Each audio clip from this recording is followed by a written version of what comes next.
This is Keep the Faith Ministry News. I'm Hal Mayer.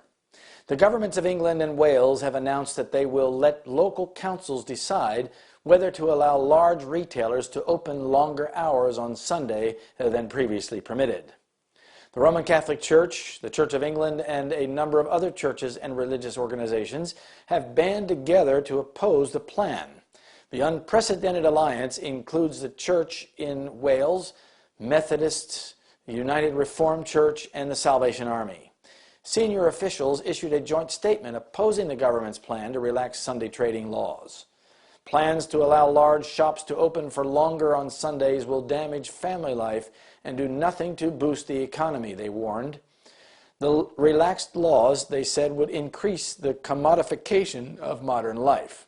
Shop workers and customers will have less time to spend with their families, and small local stores will suffer a loss of business, they say.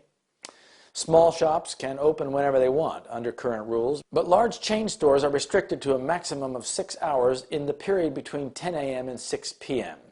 Under the government's plan, large chain stores would be permitted to expand shopping hours in an effort to enable local authorities to help struggling high streets.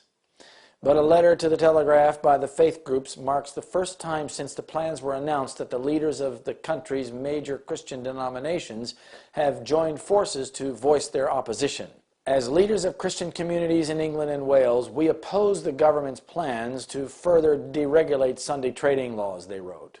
We are concerned that the further deregulation of Sunday trading laws is likely to disrupt the rhythms of community life that are so integral to the common good. In a world of increasing commodification, the space for shared time and activities central to human flourishing is becoming increasingly rare.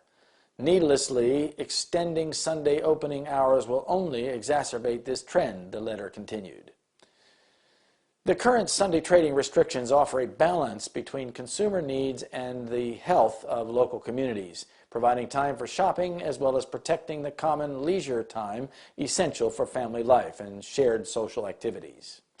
Their letter argues that there is no evidence base to show that relaxing the limit on large shops' opening hours will lead to substantial economic benefit to Britain.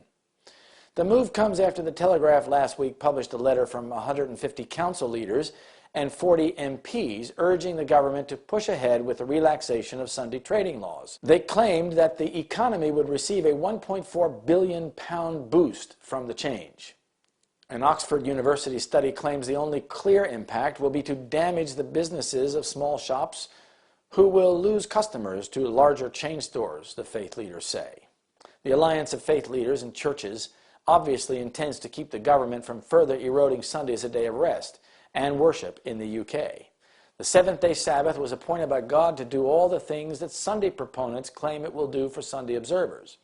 All their arguments in favor of Sunday instead of the Sabbath do not set aside the commandment of God to make the seventh-day Sabbath special for families and rest, and worship for that matter.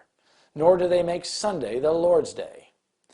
It's one of Satan's devices to combine with falsehood just enough truth to give it plausibility. The leaders of the Sunday movement may advocate reforms which the people need, principles which are in harmony with the Bible. Yet while there is with these a requirement which is contrary to God's law, His servants cannot unite with them. Nothing can justify them in setting aside the commandments of God for the precepts of men. That's Great Controversy, page 587 and 588. This is Keep the Faith Ministry News. Thank you for watching.